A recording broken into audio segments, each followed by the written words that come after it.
Olá, para quem não me conhece, eu sou o Dr. Heleno Paes, médico urologista aqui da Clínica Dr. Examina, idealizador aqui do canal, e hoje eu vou falar para vocês sobre um assunto muito interessante, principalmente para aquelas pessoas que sofrem com cólicas de rim, é a prevenção dos cálculos urinários.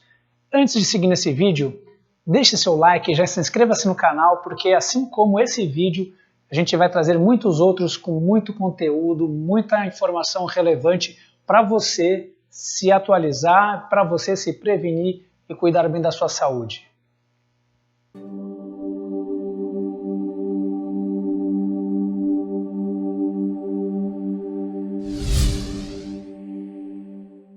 Bom, doutor Heleno, quem que tem pedras nos rins ou cálculos renais?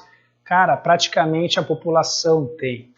É muito comum. Você deve ter algum irmão, primo, parente, amigo, alguém que tem uma pedrinha que já foi vista no ultrassom, ou alguém que já teve uma cólica de rim, que sofreu com isso e já passou por isso. Pessoal, olha só que legal então. Se você compartilhar esse vídeo com todos os seus amigos, seus conhecidos, a gente vai estar ajudando a diminuir a ocorrência dos cálculos renais. Então ajuda aí. Ah, doutor Heleno, mas todos os cálculos renais são iguais, então tudo que você falar aqui vai servir para todo mundo e todas as pessoas vão ficar livres dos cálculos renais para sempre? Claro que não. Mas essas informações, elas vão conseguir melhorar muito a maioria das pessoas, ok? Claro que se você for a um médico, um urologista ou um nefrologista, ele vai avaliar seu caso individualmente, vai fazer uma série de análises na tua urina, nos seus cálculos, e ele vai chegar a alguma conclusão e ele vai conseguir uma prevenção muito mais precisa baseada no seu caso em si. Mas se a gente levar em consideração que a maioria dos cálculos renais são de uma substânciazinha chamada oxalato de cálcio, corresponde mais ou menos a 70% das ocorrências, se a gente prevenir os cálculos de oxalato de cálcio, a gente já está conseguindo diminuir isso em 70% das pessoas. Olha só que legal. A primeira medida super importante e que vai ajudar em todos os tipos de cálculo, seja de oxalato de cálcio, seja de ácido úrico, seja de estruvita, seja de fosfato de cálcio, enfim, é a hidratação adequada. O que é hidratação adequada? É o quanto de água que você ingere. A água pode estar escondida, inclusive, em sucos, chás, leites, enfim, qualquer líquido que você está ingerindo. Portanto, beber bastante líquidos vai ajudar a diluir esses sais nos seus rins e evitar que eles fiquem agrupadinhos, concentrados e sejam capazes de formar os cristais e os cálculos, que são a forma sólida desses sais. Ah, e doutor Heleno, qual que é a quantidade de água adequada que eu devo tomar para eu não ter as pedras? Depende, isso varia muito de cada pessoa, depende da massa corpórea, depende da temperatura ambiente, depende das atividades físicas ou atividades profissionais que você exerce. Por quê? Porque nós urinamos o excesso de água que no nosso corpo não foi utilizado. Portanto, pessoas que trabalham em ambientes muito quentes, elas tendem a perder mais água por transpiração e por respiração. Naturalmente, vai sobrar pouca água na urina dessas pessoas. Então, essas pessoas têm uma necessidade de hidratação muito maior do que uma pessoa, por exemplo, que fica a maior parte do tempo em casa ou no ar-condicionado, ou que não pratica uma atividade física. Uma regra geral, uma pessoa que produz 2 litros de urina por dia é considerada uma pessoa com uma boa hidratação. Outro termômetro que eu considero o melhor de todos para saber se você está bem hidratado é a cor da sua urina. Se a tua urina está um amarelo clarinho ou um transparente, tua hidratação está excelente. Pessoas que formam um cálculo de repetição têm que manter a urina clara sempre. O segundo ponto que eu quero falar para vocês sobre a prevenção é sobre uma substância chamada sódio. O sódio, ele está presente em muitos alimentos, quase a maioria talvez, e ele é o principal componente do sal. O sal nada mais é que uma substância química que tem uma molécula de sódio e uma molécula de cloro. Então, o sal é um grande vilão para pessoas que formam cálculo, assim como pessoas que têm hipertensão arterial. Portanto, fiquem atentos à quantidade de sal que vocês ingerem. O sódio também está escondido em vários alimentos. Por exemplo, molho shoyu tem bastante sódio. Você vai encontrar o sódio também em alguns refrigerantes, principalmente aqueles dietéticos que têm o ciclamato de sódio ou algum adoçante à base de sódio. Os molhos prontos, condimentos utilizados para temperar os alimentos da cozinha.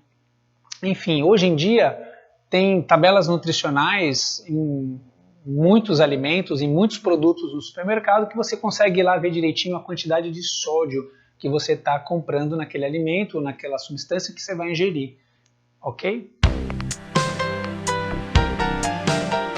O terceiro item relacionado à prevenção de cálculos está relacionado à ingesta de proteínas. É extremamente recomendado que aquelas pessoas que formam cálculo não tenham um excesso de proteínas na sua dieta. A explicação é meio técnica, mas basicamente o excesso de proteína ele deixa teu ambiente sanguíneo mais ácido, há uma maior eliminação de cálcio na nossa circulação sanguínea e esse cálcio é excretado na urina, aumentando a quantidade de cálcio presente na sua urina. Dessa forma, o cálcio se junta com o oxalato, que também está por ali, e vai formar os saizinhos de oxalato de cálcio, que são os responsáveis pela formação dos cálculos, que eu falei para vocês agora há pouco. Então, aquelas pessoas que formam cálculo de repetição, evitem os suplementos alimentares proteicos, como whey protein, aminoácidos, para academia principalmente, a não ser que você tenha uma supervisão de um profissional de nutrição que vai te dar a quantidade exata que você vai precisar para aquele teu treino, pela aquela atividade física que você desempenha. O excedente acaba fazendo essa transformação que eu falei para vocês. Então, Heleno, é preciso cortar a carne, o bifinho do meu churrasco, enfim, não é preciso. O que a gente está falando é para você ter um equilíbrio nas coisas que você ingere.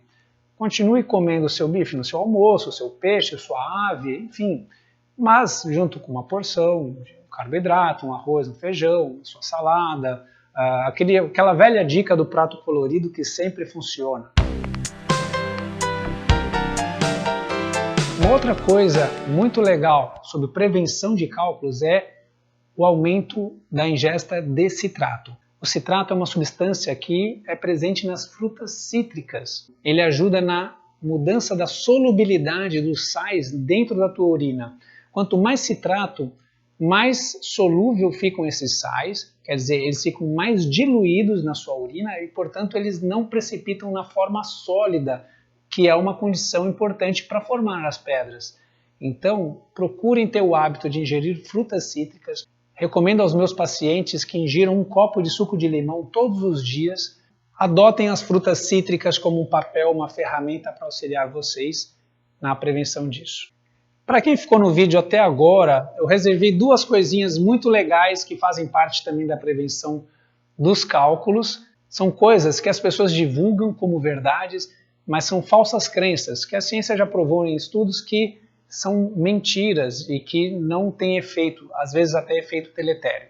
Uma é que a pessoa deveria parar de ingerir leite ou derivados de leite. As pessoas não devem ter restrição à ingesta de leite ou de derivados de cálcio. Elas devem ingerir a quantidade de cálcio normal que estão habituadas. Por que isso? Porque quando há uma diminuição na ingesta de cálcio, automaticamente no nosso intestino há uma grande absorção do oxalato. É uma substância que compõe o sal que forma o cálculo que eu já falei para vocês, o oxalato de cálcio.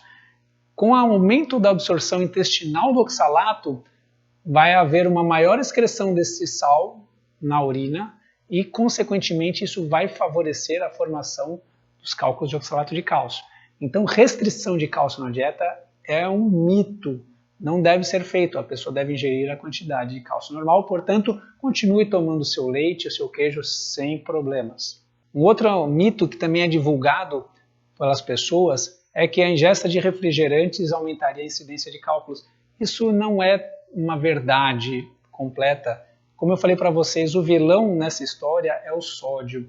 Então, os refrigerantes que contêm muito sódio, esses sim devem ser evitados, mas aqueles que não, que têm baixo teor de sódio, podem ser ingeridos sem problema nenhum. Tá? Mas lembrando aqui que refrigerante não é algo que faz bem para a sua saúde. Portanto, troque por outros líquidos que trazem nutrientes, sucos, chás que têm algum benefício para você. Obrigado pela audiência, obrigado por vocês terem ficado até aqui e vejo vocês no próximo vídeo.